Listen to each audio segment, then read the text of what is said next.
Assalamualaikum warahmatullahi wabarakatuh dan salam sejahtera. Selamat datang ke channel Cikgu Fakri. Pada hari ini Cikgu ingin berkongsi berkenaan dengan standard pembelajaran 3.1.3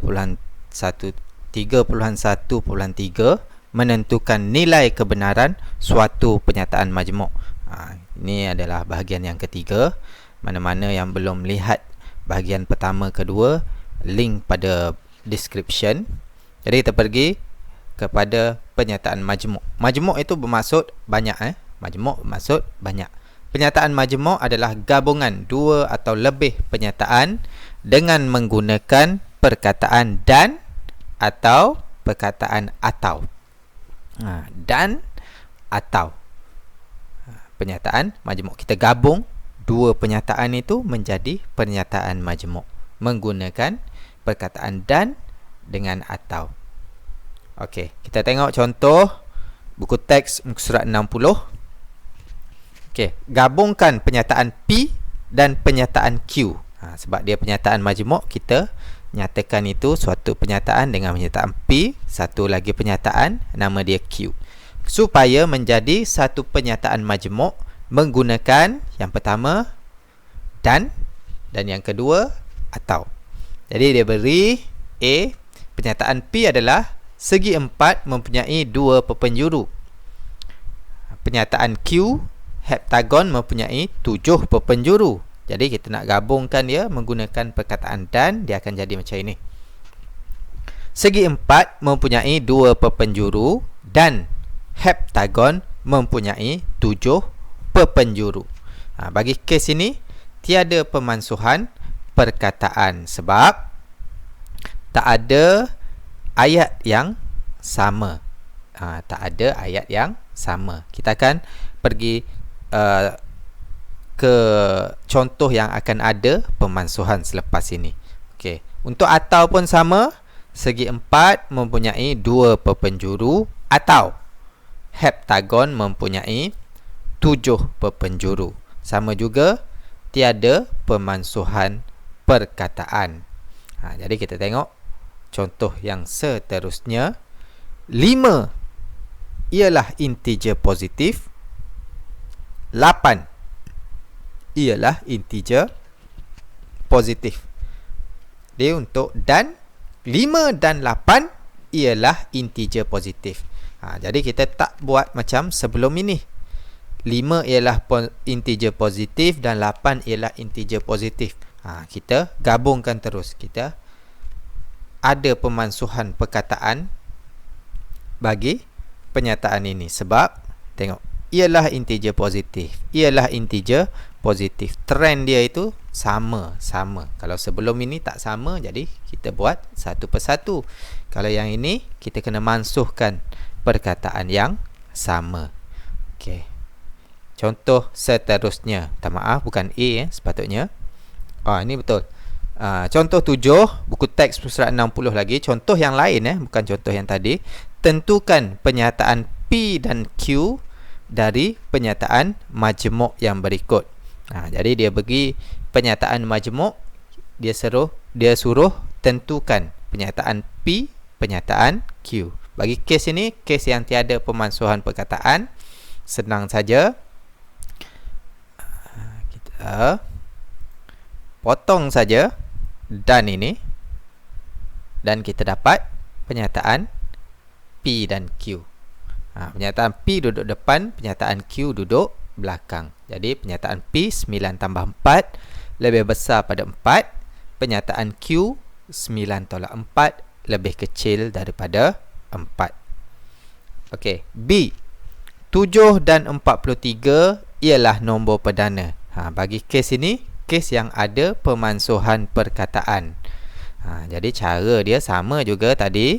Kita potong je dan ini, dan kita ulang balik. 7 ialah nombor perdana, 43 ialah nombor perdana. Senang saja untuk menentukan pernyataan P dan pernyataan Q daripada pernyataan majmuk. Contoh seterusnya C.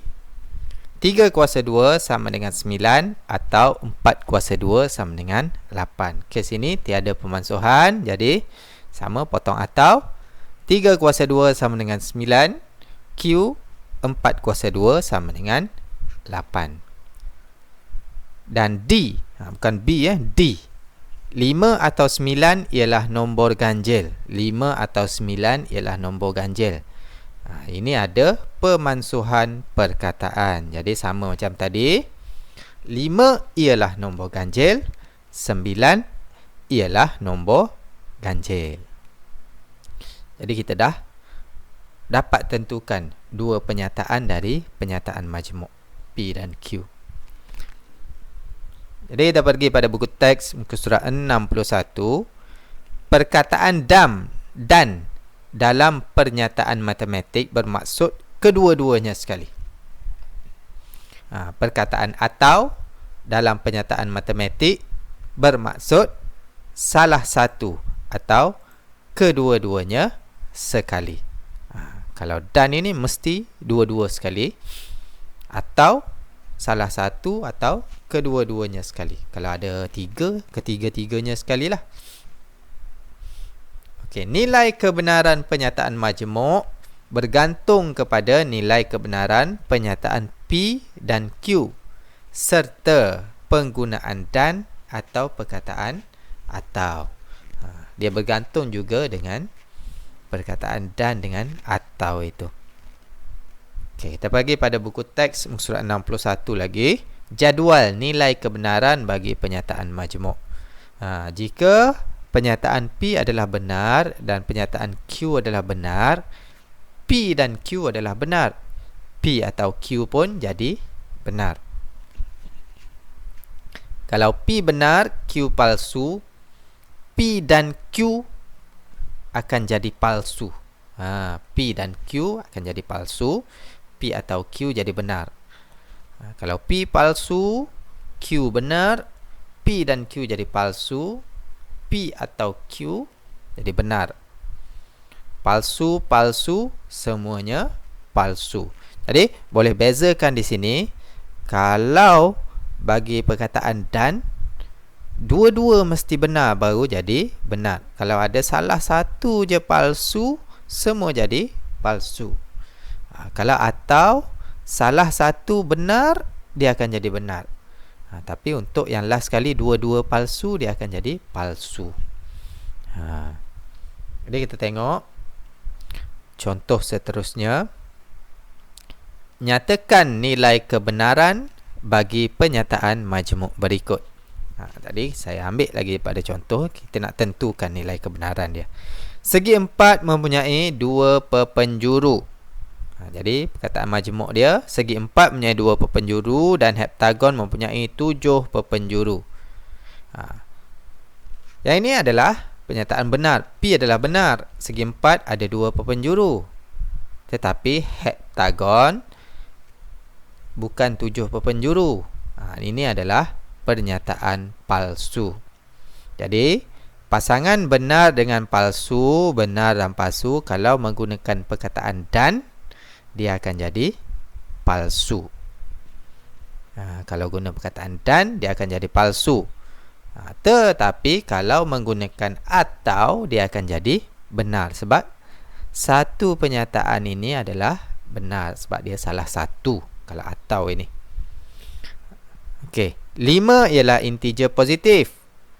Benar. 8 ialah integer positif. Benar. Jadi dua-dua benar.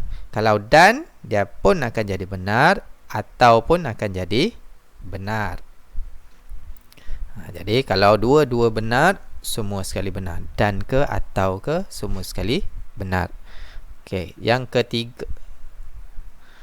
Okey. Awak mesti tahu nilai kebenaran P dan Q. Kalau dah tahu nilai kebenaran P dan Q, barulah kita tahu nilai kebenaran P dan Q ataupun P atau Q. Jadi senang ingatlah. Kalau semua benar, semua benar. Semua palsu, semua palsu. Kalau salah satu palsu, dan akan jadi palsu. Atau akan jadi benar. Jadi setakat itu dahulu bagi bahagian yang ketiga ini. Terima kasih diucapkan. Mohon subscribe, like dan share kepada rakan-rakan yang lain jika video ini bermanfaat. Mana-mana yang nak tengok video-video yang lain, boleh ke channel Cikgu dan pilih playlist, pilih topik mana yang berkenan. Sekian, terima kasih.